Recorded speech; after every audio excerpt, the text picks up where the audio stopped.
Hello! Salut Tendresse. Comment vas-tu Nelly? Ça va bien, merci de me recevoir. Merci à toi de venir de Toulouse. Ouais. C'est incroyable. Tu viens pour la première fois? Non, t'es venue souvent sur Paris, non? Oui, moi je viens souvent sur Paris. Moi Ok. j'ai fait une partie de mes études ici et j'ai aussi un appartement ici sur Paris. Donc voilà, je reviens de temps en temps. Ok, super. Alors Nelly, est-ce que tu peux te présenter s'il te plaît pour l'audience qui ne te connaît pas? Oui, alors donc je m'appelle Nelly, je suis toulousaine, donc une toulousaine d'adoption. Je suis entrepreneur depuis 2010 et j'ai aujourd'hui du coup une entreprise qui est spécialisée en extension capillaire. Donc je commercialise une marque, je fais de la conception, j'ai un institut, un organisme de formation. Ok, très bien. Et est-ce que tu peux nous expliquer comment tu en es arrivée à ouvrir Espace Extension? Alors moi j'ai un parcours peut-être un petit peu classique, donc je suis passée par la case salariat. Donc j'ai un profil un petit peu atypique parce que du coup je suis aujourd'hui dans l'industrie de la beauté et alors que de base je n'étais pas du tout dans ce milieu-là. Donc moi je suis ingénieur de formation. Dans quel domaine? Comment? Dans quel domaine? Aéronautique, de Toulouse. Ouais, en fait, donc des personnes qui savent, ils verront tout de suite un point commun. Ouais. Donc Toulouse, aéro. Et donc j'ai mis un premier pied dans l'entrepreneuriat en 2010. J'avais aucune vocation de me lancer à fond dans l'entrepreneuriat.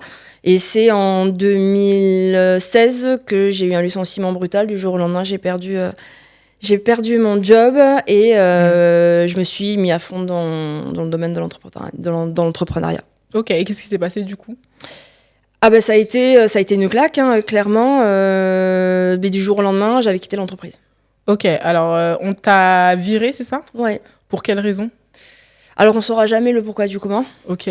C'est juste quand on atteint un certain niveau, c'est le genre de choses qui sont assez fréquemment. Enfin, clairement. D'accord. Donc pour resituer, donc j'ai eu une carrière d'ingénieur. Quelque chose de très classique. Donc j'ai fait une école d'ingénieur, une grande école à Lille. J'ai commencé à travailler en 2008 sur Paris justement. Je suis partie pendant la crise des subprimes à Toulouse parce que du coup à Paris c'était un petit peu compliqué. Toulouse on avait un petit peu moins de difficultés, donc je me retrouve à débuter ma carrière sur Toulouse. J'évolue naturellement, 8 ans, responsable qualité, directrice qualité, je me retrouve dans les fonctions de direction. D'accord. Et du jour au lendemain, tout simplement parce que j'avais des divergences? Des divergences, ouais, je pense que ce serait le bon terme. Du jour au lendemain, je suis arrivée le matin, l'après-midi à 15h, j'étais remerciée. D'accord. C'est étonnant parce qu'on se dirait qu'en France, on est quand même protégé. Quand on a un CDI, on peut te dire comme ça, ciao, comme aux États-Unis, quoi. Pas du tout, parce que c'est le jeu. C'est le jeu, en fait. Clairement, c'est le jeu. Ça a choqué personne, en fait, ce qui m'est arrivé. C'est ce qu'on voit un petit peu à partir du moment où tu commences à être dans les fonctions de direction, les comités directeurs, tu peux te faire éjecter comme ça du jour au lendemain. Et puis il faut pas trop broncher. Si tu bronches, ta carrière, elle va peut-être s'arrêter là, quoi. Sérieux? Parce que les gens ils parlent entre eux. Oui. Ok, tu peux pas les attaquer. En fait, non, c'est pas dans ton intérêt. En fait, ça va un petit peu aux antipodes, en fait, au final, parce que t'es quand même le bras armé de certaines directions. Enfin, les directions qui font ça, ça te laisse quand même un aperçu de la politique d'entreprise. D'accord, ok. D'accord. Ouais. Donc, tu intègres en fait une entreprise avec des valeurs qui sont les leurs et tu vas du coup devoir rentrer dans le moule et pratiquer des choses que tu n'as pas forcément envie de pratiquer au niveau social. D'accord, ouais, ok. Donc du coup, c'est des choses clairement qui sont pratiquées. D'accord, ok. Bon, après, tu me diras, tu as bien rebondi, parce que finalement, du coup, tu décides de te lancer dans le métier de la beauté. Pourquoi ce secteur, d'ailleurs? Parce que je me suis retrouvée avec une page blanche, clairement. Et puis, c'était une claque. Avec le recul, je me dis, si j'avais pas eu cette claque-là, j'aurais jamais envisagé l'entrepreneuriat. Puisque je me suis retrouvée avec une page blanche avec un goût amer. Par contre du salariat, de l'investissement que j'y ai mis. Enfin, moi, tout tournait autour de mon travail, en fait, clairement. Je l'ai vécu vraiment comme une injustice. Et je m'étais dit, je voulais avoir un métier vraiment qui avait du sens. voir dans quoi j'avais vraiment une valeur ajoutée, j'avais vraiment quelque chose à apporter, et je suis repartie vraiment sur d'une page blanche. J'avais plus rien à me prouver. J'ai eu, on va dire, un parcours académique brillant. J'ai pu faire l'école que je voulais, j'ai pu rentrer dans les entreprises que je voulais. Je m'étais dit à 30 ans, j'aurais atteint, je veux dire, les promotions que je voulais. Bon, j'avais un peu casé, j'avais un peu coché toutes les cases sociales, tu sais, un petit peu de se dire, le mois social, il avait un peu coché toutes les cases, et là, page blanche, je dis, qu'est-ce que j'ai envie de faire ? D'accord. Et du coup, j'avais déjà j'ai toujours adoré tout ce qui était extension capillaire, pour moi en tant que cliente. À Toulouse, il y avait un vide. Au niveau du marché, à l'époque, on parle de 2010. Donc je me suis dit, je vais m'implanter et je vais développer quelque chose, un petit peu clé en main, utiliser du coup mes compétences que j'avais dans l'industrie pour essayer de mettre en place quelque chose un petit peu plus solide, un petit peu plus pérenne. Et c'est comme ça que j'ai débuté tout d'abord en micro-entreprise. Et après, j'ai eu ma société qui a commercialisé du coup 2 marques d'extension capillaire. D'accord. Et après l'organisme de formation et la boutique physique en 2020. Ok. Quand tu avais coché toutes les cases, tout à l'heure, tu as dit j'ai coché toutes les cases. Est-ce qu'à ce moment-là, tu étais heureuse ? Tu étais satisfaite de ta vie, de ton... Ouais, ok. Non, c'est marrant. Parce que parfois, les gens, ils disent non, j'avais coché toutes les cases, j'étais pas heureuse. Je me rends compte qu'en fait... Non, t'étais bien là où t'étais, en fait. Finalement, on est venu te bousculer quand on t'a dit au revoir. En fait, on n'a pas l'occasion, avec nos vies à 200 000 à l'heure, de se poser des questions. Ah ouais, d'accord, étonnant. Donc, oui, parce que j'avais un très bon salaire. J'avais coché toutes les cases aussi, j'étais propriétaire sortie d'école. J'avais la vie d'une jeune femme en fait, que tout le monde pourrait rêver en fait au final. Le travail, j'avais l'impression que ça se passait plutôt bien justement. En fait, j'avais fait ce que j'avais envie de faire. Au moment, j'ai réussi à accéder à tout ce que je voulais faire, tout simplement. Donc super. Oui, j'avais, pour la femme que j'ai été il y a une dizaine d'années, oui, j'avais l'impression d'être heureuse. Oui. Ok, bon, très bien, c'est super. Et du coup, alors maintenant pour parler un peu du business physique, si tu devais en parler, quels sont les challenges que tu as rencontrés en ouvrant justement la structure physique ? Parce que, pourquoi j'aimerais qu'on parle de ça ? Parce que finalement, il y a beaucoup d'entrepreneurs qui vont se dire, je suis un vrai entrepreneur, je suis un vrai businessman si j'ai une structure physique, si j'ai une boutique. Tu vois, est-ce que tu n'as pas cette sensation-là, qu'on a l'impression que, tu sais, pour avoir ce statut, il faut avoir la boutique physique, il faut avoir une entreprise, il faut avoir des salariés, il faut avoir tout ça. Mais derrière, quelles sont j'ai envie de dire, les conséquences de tout ça ? Est-ce que tu peux nous en parler ? Complètement. Alors ça, je pense qu'on hérite d'un... Donc moi, je l'ai pas dit au tout début, donc moi, je vais avoir 40 ans. On hérite un petit peu du modèle social de nos parents. Clairement, à cette époque, être un petit entrepreneur, c'était déjà une réussite sociale. D'accord, ok. Aujourd'hui, pas forcément. Il faut quand même savoir, je sais plus exactement les stats.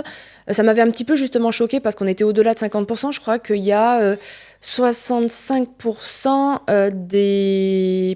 que ce soit dans les professions libérales, les petites TPE, qui n'arrivent pas à se dégager plus d'un SMIC en termes de salaire. C'est énorme. C'est énorme. Donc il y avait quand même une certaine forme de réussite sociale. Et la croissance passait par le fait d'avoir un point physique, un point de vente physique, une entreprise, que ce soit une industrie, que ce soit un commerce, que ce soit des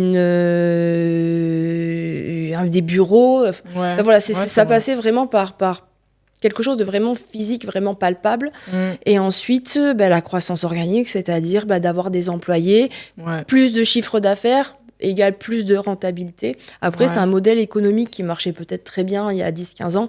Aujourd'hui, on le voit bien que c'est pas le seul modèle entrepreneurial. On parle maintenant des solopreneurs, des infopreneurs. Enfin, c'est beaucoup de... L'entrepreneuriat a plusieurs facettes, en fait, aujourd'hui. Mais je pense quand même qu'il y a beaucoup de points en commun. Avec ces différents types d'entrepreneuriat. Et on va tous passer à un moment donné par les mêmes difficultés. Moi, j'ai eu cette sensation aussi. quand j'ai démarré, je voulais trop avoir des bureaux. Donc, très vite, je crois, dès la première année, j'ai pris des bureaux, etc. Et en fait, je trouvais que aux yeux de mes clients, ça apportait de la crédibilité. Complètement. Tu vois, alors que moi, ça me dérangeait pas, tu vois, de faire ça depuis chez moi. Enfin, à un moment donné, voilà, moi, ça me dérangeait pas. Mais c'est vrai que pour ma crédibilité, pour la croissance de la boîte, j'ai senti que c'était important. Et après, il y a eu le Covid. Qui a fait que du coup, il y avait plus d'intérêt parce que les gens, ils avaient même plus envie de se déplacer. Donc, si tu veux, voilà. Et après, je pense aussi que les réseaux sociaux et le fait que les gens ont montré un peu, tu sais, ce côté... j'ai pas de point physique, je voyage de partout et je travaille de partout, en fait. Tu vois, ce nouveau lifestyle-là qui fait que maintenant, il y a plus de honte, entre guillemets, à se dire, j'ai pas de salariés. J'ai... ou très peu d'équipes, en tout cas.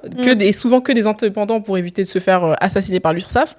Et je n'ai pas de bureau physique, enfin, je suis un peu partout dans le monde, etc. Et maintenant, c'est quelque chose dont je suis fière et ça m'arrange, en fait. Je me dis, maintenant, si je dois recommencer un nouveau business, il faut que ce soit un truc où je n'ai pas de contraintes avec des salariés, où je n'ai pas de contraintes avec des bureaux, tu vois, et que je fasse le plus de cash possible. Parce que ça, le but, en fait, c'est d'en mettre beaucoup dans ma poche et pas dans la poche des autres, tu vois. Donc voilà. Et du coup, toi, au niveau de ton expérience, qu'est-ce que ça t'a appris, justement, d'avoir un business physique, de gérer des équipes, des salariés?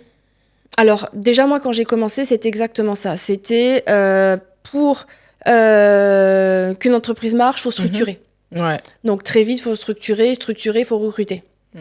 D'accord ? La seule chose, c'est que oui, ça, on en parlera peut-être un petit peu plus tard, difficulté de recrutement. Il y a eu un avant et un après Covid.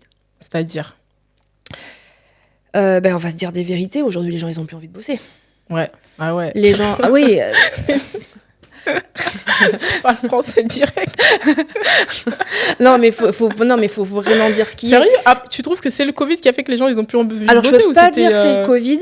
La seule chose, c'est que j'ai eu des démarches de recrutement avant le Covid. Ok. Pour une perspective, du coup, d'ouvrir un point de vente en centre-ville de Toulouse. Donc, moi, j'avais déjà, donc je te rappelle, du coup, l'activité avant 2020 qui démarrait. L'organisme de formation existait déjà. Ok. Donc, du coup, il y avait quand même, je sens un avant-après, en fait. C'est-à-dire que là, c'est un peu cristallisé, en fait, cette ambiance où, clairement, il y a une vraie baisse, en fait, au niveau académique, déjà au niveau de la formation, déjà d'une base. C'est-à-dire ? De base. Alors, moi, je viens d'un métier artisanal, hein, donc métier artisanal, métier manuel. Donc, les personnes arrivent sur le marché du travail très jeunes. Donc, il y a une certaine forme d'immaturité, mais ça a toujours été. Hein. Une coiffeuse, c'est 16 ans, elle peut être en apprentissage, 18 ans, 20 ans, grand maximum, elle est déjà sur le marché du travail. Et c'est vrai que, déjà, il y a un problème de motivation. Ouais, d'accord. Un problème de maturité par rapport à la relation au travail. Ouais. Aussi. Et au niveau académique, c'est compliqué, quoi. C'est vraiment compliqué. D'accord. C'est au niveau vraiment formation... Donc, elles n'ont pas les compétences, tu trouves, quand elles arrivent sur le marché du travail? Il n'y a pas les compétences et c'est un petit peu la culture de la médiocrité. D'accord, c'est-à-dire on est quand même dans un métier de service. Ouais. Déjà, on a une posture à avoir, premièrement. Ok. Ça, c'est déjà, est-ce que tu es faite pour travailler dans les métiers de service? Déjà ça, je trouve qu'au niveau du savoir-être, il y a une vraie dégradation. D'une manière générale, hein, je ne pointe pas une génération à proprement parler, mais déjà d'une manière générale, il y a un petit peu ces problématiques-là. Ouais. Ensuite, il y a le niveau scolaire. D'accord. Pourquoi tu dis ça? C'est-à-dire que tu estimes qu'ils apprennent pas de choses... Après, là, pareil aussi, hein, comme je dis, on va se dire des vérités. Hein. Ouais. Moi, j'ai pas d'a priori sur les métiers. Tu passes pas d'une carrière d'ingénieur à reprendre, en fait, parce que j'ai dû repasser par la case formation, coiffure, pour pouvoir ouvrir un point de vente dans le domaine de la coiffure. Bien sûr. T'es obligé, CAP, BP. Ouais, tout à fait. Donc, en plus, moi, je suis arrivée dans ce domaine-là en me disant, oh, purée, je vais devoir tout apprendre, c'est un métier manuel. Moi qui étais plutôt, même si j'avais une tendance manuelle, plutôt scolaire, très bonne élève. Je dis là, je vais devoir tout apprendre. Je vais devoir retrouver une certaine forme de crédibilité par rapport à mes clients. Ok. Et très vite, j'ai été amenée à recruter. Et c'est quand j'ai recruté, je me dis, wow, c'est le cursus classique, scolaire, les écoles de coiffure, alors esthétique, je connais pas trop. Qu'est-ce que c'est, quoi? qu'est-ce qui se passe? Ah ouais, d'accord. Clairement... Après, j'ai l'impression que c'est un peu du généraliste, hein, parce que même je regardais un truc à la télé qui disait que le niveau scolaire a baissé. Les gens, ils savent, même dicter, par exemple, c'est une catastrophe. L'orthographe, alors, etc. l'orthographe, c'est une chose. Moi, j'ai quand même des filles qui n'arrivent pas à lire l'heure sur une pendule, quoi. Ah oui, carrément, oui. Bon, là, non. Alors, pas lire sur une pendule, pas faire des mesures avec un mètre. Alors déjà, la coiffure, on est d'une génération où la coiffure... Est-ce qu'elles en ont besoin dans leur quotidien, je veux dire, de ça, du mètre, de tout ça? Non. Si tu veux avoir une coiffure et tu dis coupe-moi 1 centimètre et qu'elle te coupe ça, moi je m'inquiète. Oui, d'accord, ok. Non, mais c'est pour te dire un petit peu... voilà, c'est... Il y a quand même un certain déjà désamour en fait des métiers manuels. Le métier du service est devenu de plus en plus difficile. Donc on va dire c'est pas les pépites que l'on a dans le domaine du service. Clairement. Ouais, je vois. D'accord. Clairement. Mais justement, c'est un peu la voie de garage. C'était déjà le cas avant, mais c'était pas parce que c'est une voie de garage qu'il y avait pas des très bons éléments dans le domaine de la coiffure. Clairement, c'est juste que ces filles, elles étaient manuelles. Elles voulaient rentrer dans la vie professionnelle, mais motivées à rentrer dans la vie professionnelle. Moi, j'ai pas envie de me perdre mon temps sur le banc de l'école à écouter de la théorie qui me servira à rien. Moi, je veux aller bosser. J'ai envie de gagner mon argent, etc. Et aujourd'hui, ces jeunes qui arrivent, certains, je fais pas une généralité, mais moi, j'ai eu un bon échantillon pour pouvoir m'en rendre compte. Ils n'ont pas cette envie de travailler. D'accord. Ils ont pas la conscience, alors aujourd'hui, on a l'injonction, tu sais, du métier plaisir, du métier mission, du métier... Mais qu'est-ce que tu veux plus qu'un métier mission que le domaine du bien-être? Aujourd'hui, tu veux un métier qui a du sens. Les gens, l'image n'a jamais été aussi importante. Les gens sont mal dans leur peau. Tu veux un métier qui a du sens, mais la coiffure est un métier qui a du sens. Par contre, si tu te sens pas impliqué, c'est que t'es pas à ta place. Et c'est vrai qu'il y a... il y a beaucoup de personnes qui arrivent là par hasard. Ouais, voilà, c'est ça. C'est ça. Donc, oui, ça, j'ai essuyé les plâtres. Et très rapidement, j'en ai eu marre, quoi. Clairement, j'en ai eu marre. Et j'ai envisagé un autre modèle, de faire autre chose, mais pas de croître, en fait. Clairement, ça m'a arrêté.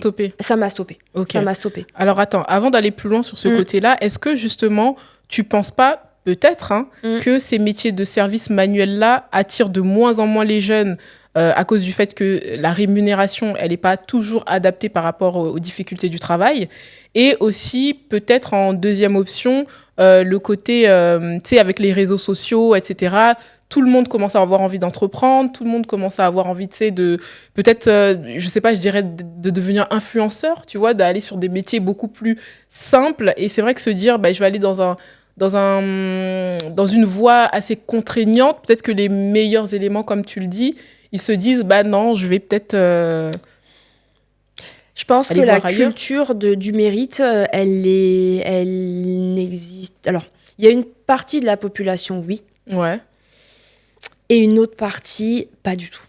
D'accord. La culture du mérite, la culture de l'effort. Aujourd'hui, on a tellement mis en avant la culture du vide, la culture de la médiocrité, comment tu peux demander à des jeunes aujourd'hui, qui ont peut-être même pas envie de bosser, puisque il y a les parents derrière, ils ont...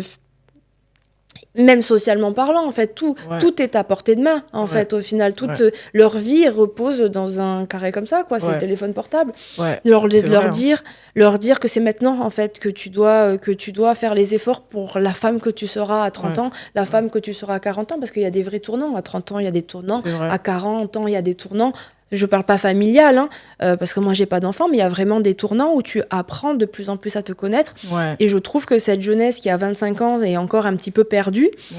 Alors, je trouve que c'est bien de réfléchir aussi. Aussi, c'est bien, mais pas trop longtemps. Et quoi qu'il en soit dans la vie, si tu ne fais pas d'efforts, tu n'as rien. On apprend dans la difficulté, on apprend dans les obstacles que l'on va traverser.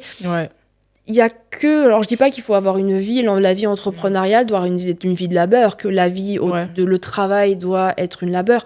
Mais c'est pas un parcours de santé, c'est une réalité. S'il y a des difficultés, c'est normal. La preuve, le salariat, j'avais des difficultés. L'entrepreneuriat, j'en ai aussi. Mais après, je pense que les entreprises aussi, il va falloir qu'elles deviennent sexy. Dans le sens où j'ai l'impression que le rapport de force, il a un peu changé.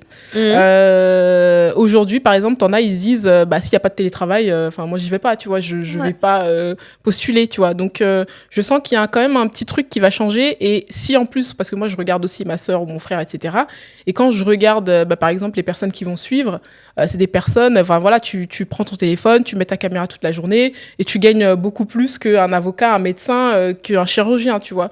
Donc, à un moment donné, quand tu vois ça, c'est ça aussi le truc, tu vois. C'est pour ça que je me dis, mais comment on va être, à ton avis, dans le monde de demain au niveau du travail, en fait? Parce que si eux, ils veulent plus prendre la tête, se casser le dos pour gagner de l'argent, nous-mêmes, notre génération, on a cette mentalité, tu vois, de plus se casser le dos. On n'est pas comme la génération de nos parents qui a plus ce truc de travailler dur des années, parfois même si tu gagnes pas beaucoup, c'est pas grave, je suis passionnée, alors que nous, à un moment donné, ça va nous saouler, tu vois, c'est soit je fais beaucoup de cash, soit à un moment donné, je passe à autre chose. Toi, t'en penses quoi de ça au niveau du monde de demain? Moi, je pense que c'est, dans ma vision, quelque chose de plutôt sain, parce que je pense que les gens vont vraiment se poser des vraies questions. Ouais. C'est-à-dire de se dire, déjà, l'entrepreneuriat est tout de suite beaucoup plus accessible. Et on a tous, là, j'en suis convaincue, on a tous un potentiel. On a tous un potentiel. On a tous quelque chose en nous, en fait, où on va exceller. Ouais. Et l'entrepreneuriat offre l'opportunité à des personnes de se dire, je peux faire quelque chose, vendre des services dans quelque chose qui m'anime vraiment ou dans lequel j'excelle. Et faut pas se leurrer, il y a des personnes qui vont avoir le déclic tout de suite, ils vont savoir dans quoi ils sont bons, et puis il y en a d'autres qui seront un petit peu perdus et qui vont mettre le doigt dessus à 30 ans, même à 40 ans. Tu vois. Et je trouve que ça, c'est plutôt sain. Pourquoi ? Parce que les gens vont devoir se vendre. Je pense qu'à un moment donné, de manière individuelle, on a tous un potentiel. Et c'est là-dessus que les entreprises devront construire. C'est-à-dire, moi, je recrute des potentiels, je recrute des compétences. Je recrute pas quelqu'un que je vais essayer de rentrer dans le moule et que je vais essayer de le faire rentrer dans une case, en fait, au final. Moi, je crois vraiment à ça. Par contre, ça va obliger les gens à savoir, en fait, ce à quoi ils sont bons. Et c'est là, je trouve que c'est un petit peu plus compliqué. Vraiment. Mais on a tous quelque chose sur lequel on est bon. Vraiment. Après, tu vas faire quelque chose de bon, tout autour, tu vas pas que faire des trucs, ça va pas être happy tous les jours. Je prends l'exemple du photographe qui est un passionné, il va peut-être attendre 3 heures avant d'avoir le cliché animalier qui l'attend. Les 3 heures qu'il est resté là sans faire pipi, sans boire, sans... voilà, c'était pas forcément agréable, mais pour le cliché. C'est l'injonction du métier plaisir, elle a quand même ses limites. Mais je pense je pense qu'il y aura un vrai modèle où les gens vont se poser les bonnes questions. Et l'entreprise, l'entreprise telle qu'on le connaît devra toujours exister, sinon comment on va faire tourner l'économie ? Oui, c'est clair. Ouais, je suis d'accord. Mais c'est juste pas, en fait, la vision du travail, quoi.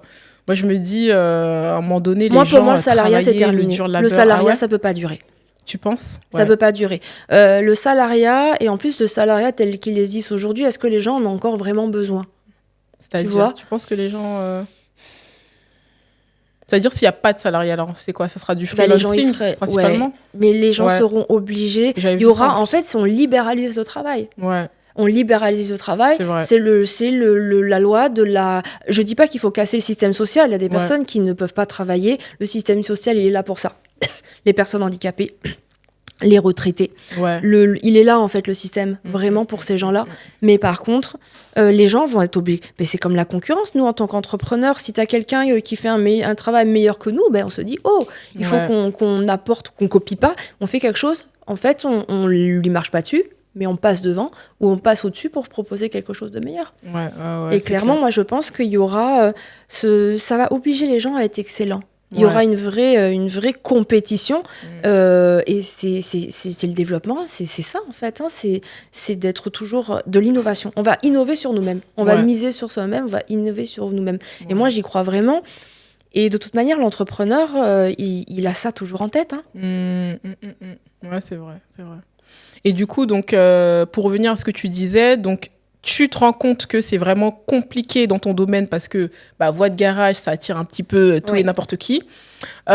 Tu décides du coup de changer un peu le modèle, c'est ça, si je comprends bien, de revoir un peu la structure de la boîte. Clairement, donc moi j'ai quand même des partenaires qui tiennent la route, donc pour ça je dis partenaires, collaborateurs, qui tiennent la route, qui sont là depuis les débuts, et ça c'est le noyau dur, donc ça tourne très bien comme ça. Non mais clairement je me dis c'est terminé, je recruterai pas. Ah ouais. C'est terminé. Le modèle que je voyais, en fait, quand tu recrutes, tu te dis quoi? Alors, moi, je fais beaucoup de formations. Je fais beaucoup de formations, donc je fais des formations métiers et je fais aussi des formations comme toi. Tu le fais, des formations qui vont plus à viser sur des thématiques particulières, accompagner les entrepreneurs dans la création de leur entreprise ou du moins poser les premières structures de leur projet. Et j'entends beaucoup, oui, alors moi... Bon, là, moi, c'est la première année, deuxième année. Bon, là, je me laisse 5 ans. Je recrute des personnes et moi, je vais que gérer. Ouais, mais en fait, non, c'est un leurre. Ah non, mais ça, déjà, dans l'artisanat, vu comme on est étouffé par les charges sociales, c'est une réalité. Tu n'espères pas. Alors oui, c'est possible, mais à quel prix ? Ouais. Donc, c'est-à-dire, tu dois quand même te dégager quand même un salaire. Tu dois quand même être présent pour ton entreprise. Ouais. Ce modèle-là, moi, personnellement, je sais pas toi, tu me diras, est-ce que tu as quelqu'un dans ton entourage, avec tous les entrepreneurs, tu as accompagné des centaines de personnes, est-ce qu'il n'y a pas des milliers de personnes qui t'ont dit ça? Et aujourd'hui, ils en sont. Est-ce qu'ils ont réussi? Si tu arrives à m'en citer, 3 qui te disent, aujourd'hui, j'atteins mon objectif. J'ai recruté. Alors souvent, c'est 3-4 personnes, c'est pas très ambitieux. Je te parle pas de 10, 20. On n'est pas du tout dans des entreprises à 1 million, 2 millions de chiffre d'affaires. Hein. On est sur des entreprises peut-être à 400, 450 euros de chiffre d'affaires. C'est quand même le demi-million, mais c'est ça à peu près, généralement dans le service. À 4-5 personnes pour vraiment être rentable, payer correctement tes salariés. Est-ce que combien sont là en te disant, regarde, au bout de 5 ans, 6 ans, 7 ans, tu vois, je fais juste que de la gestion. Quand j'ai besoin d'aller chez l'esthéticienne, je vais chez l'esthéticienne. J'ai juste à décrocher mon téléphone, je gère les petits problèmes à distance. Mais ça, c'est faux. Je connais personne. J'ai des entreprises, je connais des entrepreneurs dans le transport, dans la petite TPE, dans l'aéronautique, des garages aussi. Enfin, c'est ça, l'entrepreneuriat. C'est pas que les grandes entreprises, les grandes industries, ils me disent, on est 8-9 personnes, on n'a pas de vie. Ouais, non, je suis d'accord. On veut vendre. On veut vendre. C'est vrai, hein. On veut vendre, mais personne n'achète. Personne n'achète. Parce que c'est trop cher, c'est quand même des entreprises qui marchent. Et c'est pas... Je suis d'accord. C'est toute leur vie, en fait. C'est toute leur vie. Et ce modèle-là existe peut-être à partir d'un certain moment. Moi, je le vois souvent à peu près à le plateau, en fait, à 10, 11, 12 personnes, du moins sur les modèles des entreprises commerciales, entrepreneuriales. Là, tu commences pour pouvoir à recruter ce qu'on appelle généralement un player. C'est celui-là qui va être ton vrai bras droit. Il va falloir recruter. Et généralement, ce player, tu le recrutes comment? Au détriment de ton salaire. Pour ta liberté. Clairement. Moi, je l'ai vécu. Je l'ai vécu. Donc, du coup, je l'ai bien payé au détriment de mon salaire pour ma liberté. Je dis, mais ça, Annelise, c'est une aberration. À quel moment, c'est pas comme ça que je m'étais projetée en me disant, je vais recruter pour moi me payer. Ouais, non, c'est n'importe quoi. On travaille pour notre liberté. Et la liberté, ça passe par la rémunération. Exactement. On est en France, alors je sais que le salaire, il ne faut pas parler du salaire. Le temps et la rémunération. Oui, mais alors, mais c'est le métier passion. Ouais, mais quand tu es passionné, c'est quoi l'expression? Ça, c'est au début, ça. C'est quoi l'expression? En gros, oui, tu es passionné, tu ne vois pas le temps passer. Et puis, mais ça, c'est au début. Tu penses que c'est faisable, mais à un moment donné, quand tu cravaches, et vu comment on cravache, et que si tu n'as pas beaucoup d'argent qui rentre dans ta poche, à un moment donné, tu ne peux pas tenir sur le long terme. C'est pas possible. Non. C'est un leurre. C'est un leurre. Complètement. Ouais. Après, c'est mon expérience aujourd'hui, on va dire entre 2017 et 2024. Ouais. Mais c'était peut-être différent avant, je ne sais pas, mais j'étais pas dedans, moi. En tout cas, moi, de tous les entrepreneurs que je rencontre qui ont des équipes, ils sont tous en PLS. Ils se disent. Est-ce que tu en as un là, réfléchi, qui t'a dit, Tendresse, c'est bon, je m'occupe de mes enfants, je suis libre, regarde, mais pas forcément à Bali, hein. Tu vois, regarde, je t'ai dit venir à Toulouse, je t'ai dit au mois de septembre, tu me dis janvier, tendresse, tu peux me trouver, non, je peux pas, donc tu vois, j'en connais pas non, c'est vrai, non. Mais je ne va pas... non. Mais après, tu as des modèles quand même qui sont beaucoup plus accessibles que d'autres. Tu vois, notamment le domaine quand même de la formation ou ceux qui font des formations en ligne, tu es quand même beaucoup plus libre. Mais ça, on va parler peut-être automatisation. Ça, c'est un autre... C'est quand même beaucoup plus libre parce que moi, quand je regarde quand même des amis à moi qui font, par exemple, des travaux dans les maisons ou, par exemple, qui ont des salons de coiffure aussi, enfin, à un moment donné, je veux dire, tu es tout le temps dedans ou même de la restauration. Ou de l'import-export aussi en tête. Non, c'est pas possible, c'est du charbon. Donc c'est vrai qu'il y a des métiers qui sont beaucoup plus accessibles en termes de liberté, mais quand on a des équipes en tout cas, on pense que effectivement je vais déléguer, je vais être tranquille, mais c'est faux. C'est là où tu as beaucoup plus de problèmes, c'est là où tu as beaucoup plus de choses à gérer, de charge mentale. Et puis le salarié qui a fait ci, qui a fait ça. Moi je sais que souvent j'ai une copine, tous les jours elle peut me raconter un truc, tu vois. Je me dis à un moment donné c'est pas possible. Moi aussi. Ah mais moi aussi. Mais avec les employés moi aussi. Ah oui complètement. Après ça va de la petite anecdote ce que j'appelle un irritant, mais tous les jours. Ouais non c'est pas possible. Tous les jours c'est compliqué. Ouais. Mais après. À l'heure de l'intelligence artificielle, à l'automatisation de beaucoup de processus, etc. Moi, je crois vraiment que... Mais tous ceux qui réussissent sur Internet, enfin, c'est ce qu'on voit, les réussites sur Instagram, c'est grâce à l'automatisation. L'automatisation pour l'acquisition des clients, l'automatisation pour la délivrance des services. Ce n'est pas possible sans ça. Ce n'est pas possible sans ça. Les solopreneurs vivent de ça. C'est une vraie réalité. Tu maîtrises ça. Oui, le modèle de solopreneur est une opportunité, effectivement, peut-être de gagner sa liberté. Ouais. Je ne l'ai pas expérimenté. Pas 100%. Pas 100% via la formation en ligne, pas 100% parce que tu dois quand même gérer.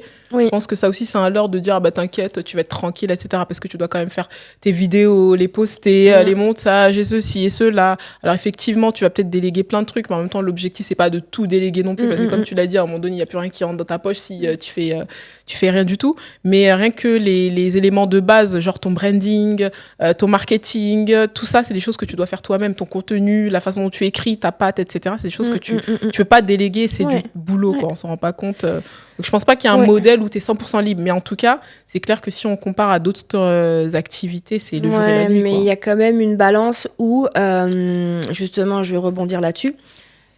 Le marketing a donné quand même l'opportunité un peu à beaucoup de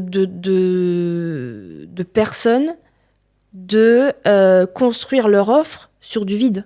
Ouais. Ça, c'est la problématique. C'est-à-dire, aujourd'hui, Instagram, on confond la compétence avec le beau. C'est vrai, absolument. Ça, c'est un vrai sujet. Regarde, tu as parlé du bureau, est-ce que c'était pas plus vendeur, du coup, de faire tes photos dans ton bureau ? Ouais. Tu vois, combien de fois tu as été dans ton bureau, tendresse en réalité ? Exactement, c'est vrai. C'est une vraie réalité. Ouais. Moi aussi, j'ai eu un bureau. Et puis après, j'ai fini par installer mon petit bureau chez moi. Et je fais aucun contenu là-dessus.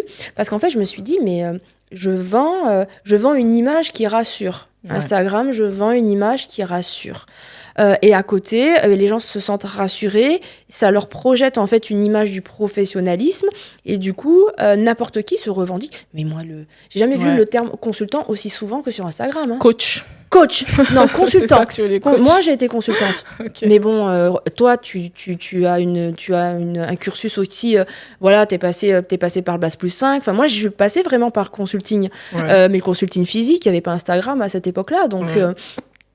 J'étais vraiment consultante. Et aujourd'hui, il y a des personnes qui s'autoproclament coach, consultante, mais sur la base de quoi ? Ces gens-là, si tu sors du cadre Instagram et que tu vas vraiment chercher leur expérience, leur légitimité, ben, en fait, mais le souci, c'est que vu que c'est la culture du clic, tu auras déjà cliqué et après, tu te seras posé les questions. Et moi, le nombre de fois où j'ai cliqué, je me suis posé des questions après.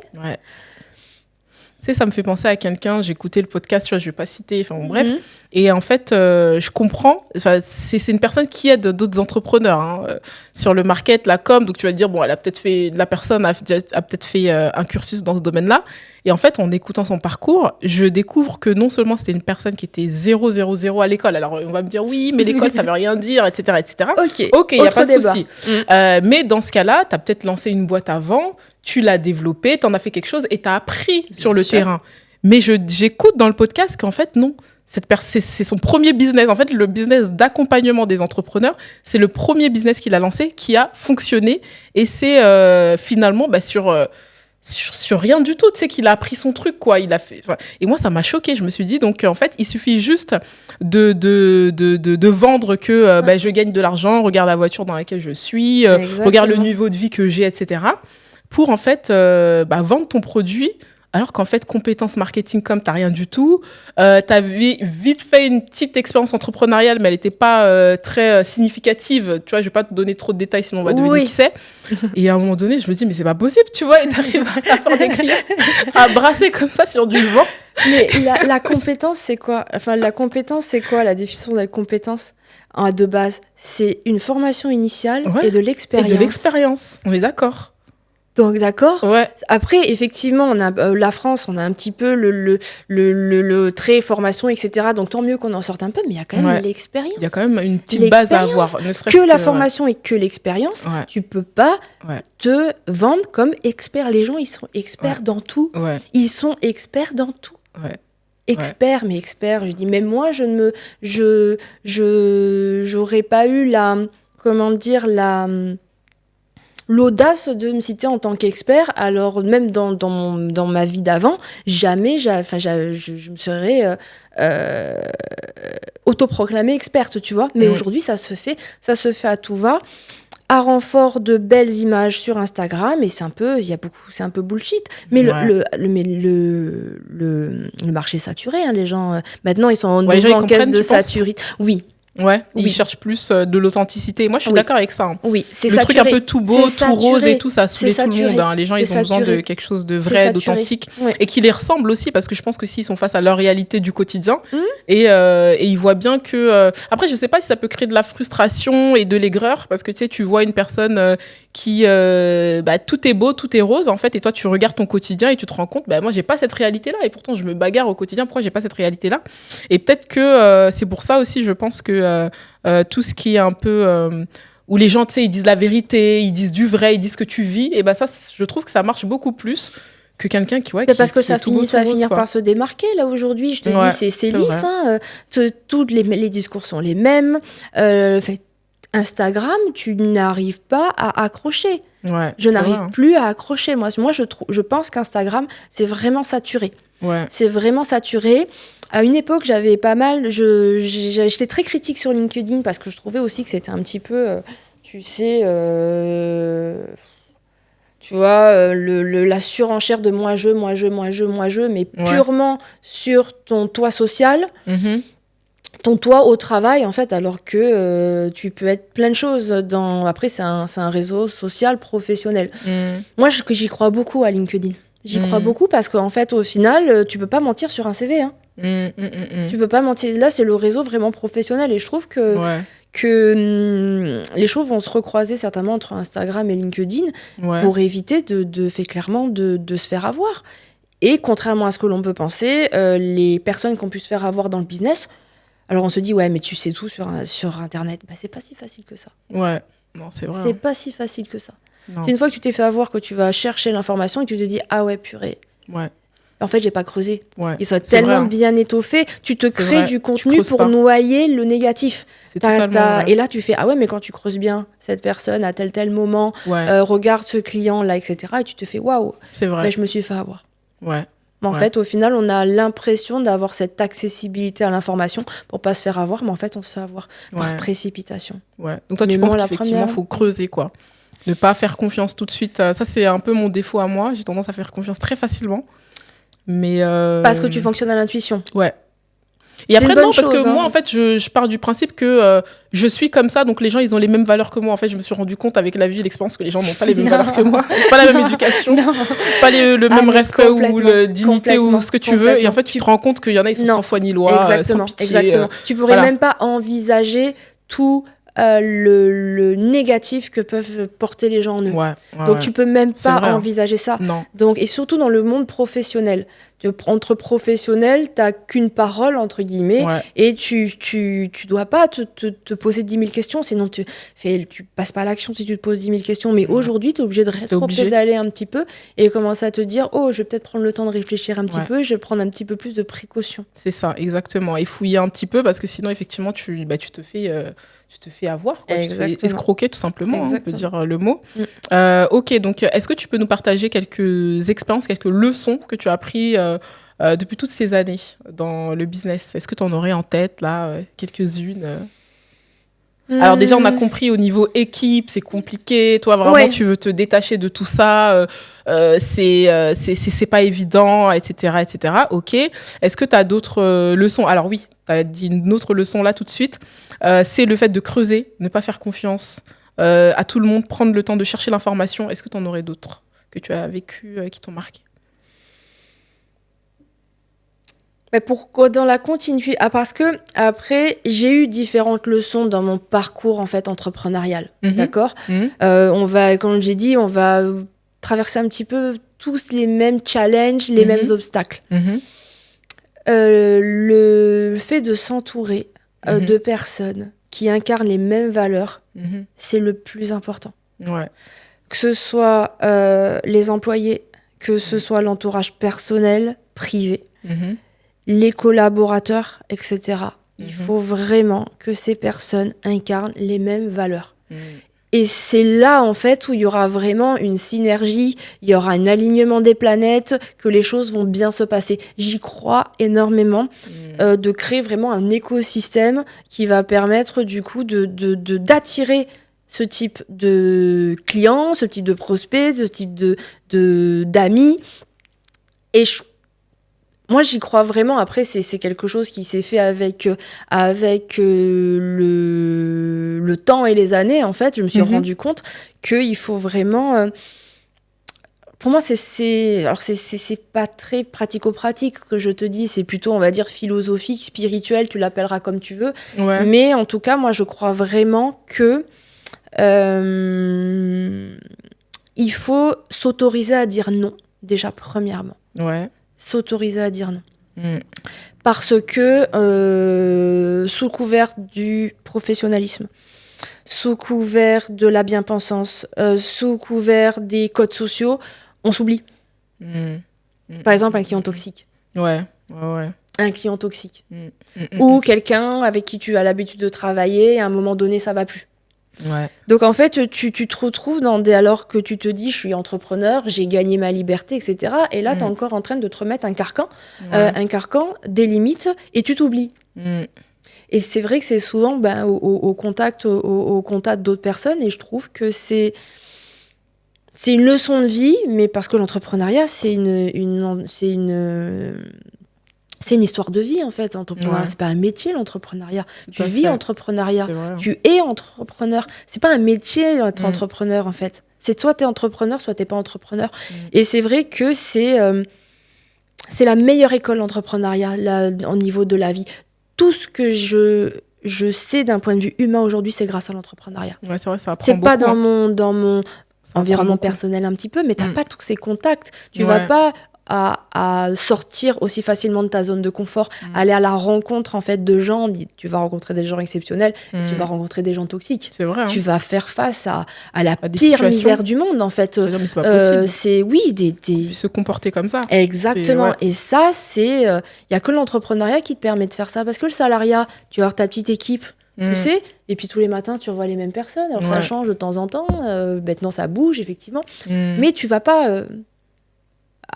Tu vis pas une expérience humaine. Non, et l'entrepreneuriat, c'est une machine à laver, hein, je t'assure que, moi, comment je le vis, c'est...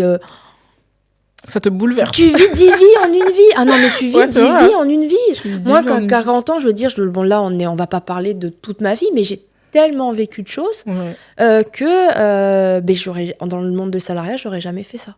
J'aurais jamais fait ça. C'est incroyable. Donc oui, je pense que le fait de bien s'entourer, alors oui, bien s'entourer, on dit un avocat, un expert comptable, oui, mais je pense que c'est vraiment de savoir filtrer les personnes en fait qui... Tu le sens, il faut... En plus, on est des femmes. Faire confiance à son intuition. On est des femmes, en plus. On est des femmes. Il faut s'écouter. Oui, vraiment, vraiment. Et oui, savoir dire non. Je pense que c'est hyper important de savoir dire non et pas s'oublier. Ça, c'est hyper important. Vraiment. Il faut faire confiance à son jugement. Parce que souvent, on va demander aussi à quelqu'un, qu'est-ce que t'en penses, etc. Mais toi, tu sens le truc. Tu sais que non, c'est de la merde. Parce que c'est très personnel, ce genre de choses.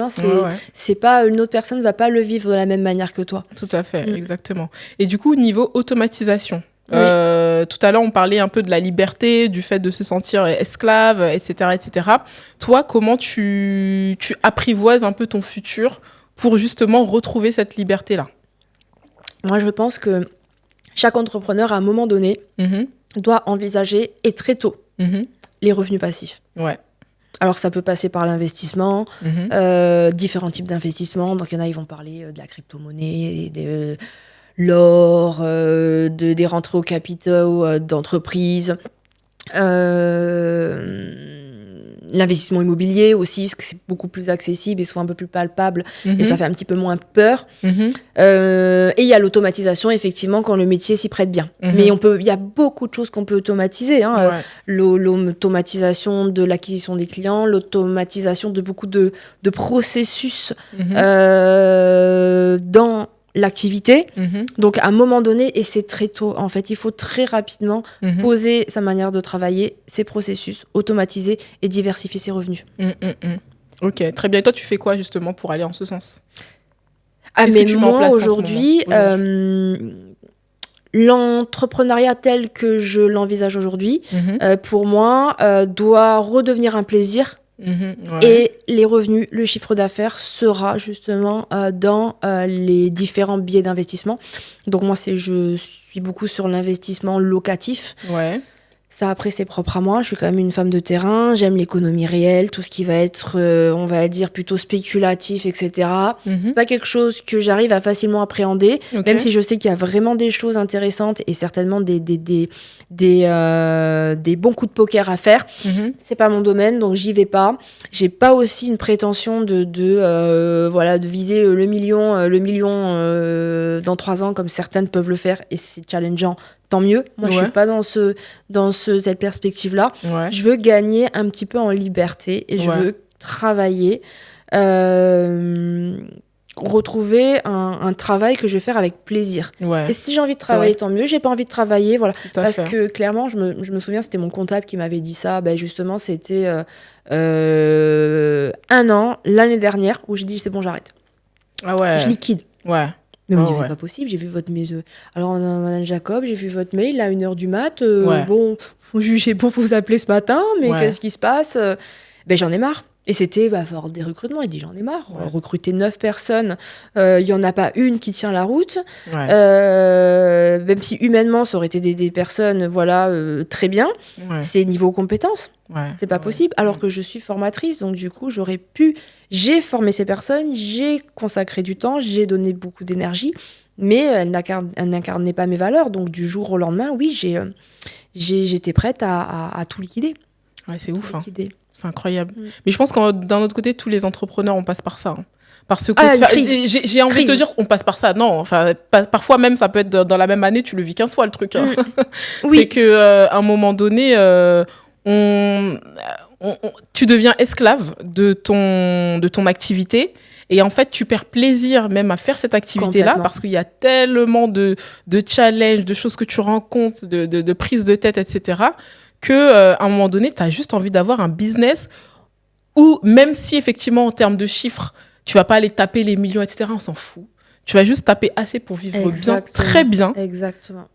et te décharger de toute la charge mentale que ça implique d'aller chercher beaucoup de chiffres, quoi. Ouais. Parce qu'on se rend pas compte, hein. Alors effectivement, on entend oui, fait tel million, etc., et on se dit waouh, c'est génial. Mais moi, quand j'ai commencé à faire des chiffres à 400, je me suis dit mais c'est dur, je suis en train de suer pour faire ça. Mais comment ils font ceux qui font des millions, tu vois, à un moment donné, je me dis mais je veux plus faire ça. En fait, moi, ça me convient de faire beaucoup moins, tu vois, et d'avoir du temps, de la liberté, de la tranquillité, de la paix, et juste la possibilité après de voyager, quoi, finalement, en fait, d'avoir plus de temps et du voyage. J'ai pas besoin. En fait, j'ai réalisé que j'ai pas besoin d'avoir autant. Oui. Tu sais, à un moment donné, quand tu as vu ces chiffres-là, tu te dis, mais j'ai pas besoin d'autant dans ma vie, en fait, pour être bien. Et ça impliquait trop de sacrifices que je me suis dit, non, je suis pas prête à ça, en fait. Après, maintenant, si je trouve le crack code pour faire des millions sans avoir à m'épuiser, moi, ça me va, tu vois. Et peut-être justement, quand tu vas te libérer, parce que ça, tu vas forcément, et moi, j'y crois. Ouais. À un moment donné, réussir à te libérer de la charge mentale. Et là, tu vas retrouver ton plein potentiel d'entrepreneur pour actionner quelque chose. Moi, j'y crois, en fait. J'y crois à ce vide, le vide nécessaire. Un entrepreneur, s'il est dans sa pleine puissance, c'est un visionnaire. Et je suis désolée, tu n'as pas de vision, tu n'as pas de créativité quand tu es saturé.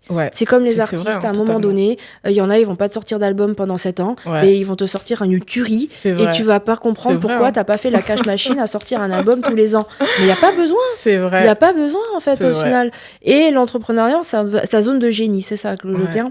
Qui est dans sa zone de génie, à un moment donné, il a besoin du vide. Il a besoin d'une claque, il a besoin de se remettre en question. C'est ça. Et en fait, je crée cet environnement-là pour me reposer. J'ai besoin de ma retraite. De réfléchir à nouveau. C'est une espèce de retraite. Totalement. Tu vois, de se mettre en pause. J'ai besoin de cette retraite. Exactement. Que l'argent tourne pour que je puisse me dire, voilà, je repars d'une page blanche. Ouais. C'est vrai. Et je retrouve l'inspiration. Et c'est là. Et après, je ne dis pas que je vais repartir à 200 km/h, parce que justement, mon ancien cabinet d'expertise comptable me disait... mais vous allez faire quoi si vous arrêtez ? Tu peux jamais t'arrêter en tant qu'entrepreneur. Tu pourras jamais t'arrêter. Tu le feras autrement, un autre rythme. Totalement, c'est vrai. C'est vrai. Non, mais tu as juste besoin d'une pause pour réfléchir, savoir où je vais, etc. Donc, non, totalement. C'est parfait. Et donc, du coup, au niveau de tes nouveaux projets, maintenant, c'est faire de l'accompagnement. Tu as envie de te lancer vers de nouveaux challenges là-dessus ou pas ? Est-ce que tu peux nous en parler un peu plus ? Alors, comme tu l'as compris, moi, je vais essayer de diversifier mes revenus, puis être plutôt sur du revenu passif. Mais je souhaite plutôt aller accompagner maintenant les entrepreneurs pour trouver un équilibre. Alors, je ne me suis pas encore vraiment projetée là-dedans, justement. J'ai besoin de prendre du recul, de voir de quelle manière je vais bâtir cette offre et la vraie valeur ajoutée que j'ai. Mais j'aimerais attirer les personnes qui ont envie de trouver un équilibre entre la vie personnelle et la vie professionnelle. Je veux vraiment attirer ce type de personnes et vraiment leur apporter un équilibre. Alors, je ne sais pas comment ce sera. Mon activité existe toujours, c'est ma source de revenus, mais je tends quand même à aller vers ça et on verra dans 1 an, 2 ans, 3 ans, je ne sais pas, ou peut-être demain. Mais en tout cas, j'ai vraiment envie d'offrir, d'avoir une vraie contribution à des personnes, à des entrepreneurs qui peuvent être en souffrance. Tout à fait, exactement. Surtout que c'est un vrai sujet, on n'en parle pas beaucoup et c'est important de créer des offres là-dessus. Et je pense que, à mon avis, ça va même aussi être amené à arriver aussi sur le marché parce que on en parle très peu, tu vois. C'est souvent du bouche à oreille entre amis. On se dit ouais, mais regarde, on souffre sur telle et telle chose. Et puis tu ouvres Instagram, tu vois que les gens ils en parlent pas trop, etc. Donc c'est vrai que c'est un très très gros sujet et moi je t'encourage beaucoup là-dessus. Merci. Vraiment, c'est très important. En tout cas, merci beaucoup d'avoir écouté ce podcast. Si vous retrouvez Nelly, de toute façon, je mettrai toutes les infos, ton LinkedIn, je mettrai tout, pour suivre du coup son projet par rapport à tout ça. Merci d'avoir écouté ce podcast. C'était Tendresse et Nelly. Je vous dis à très vite. Tendresse. Bye.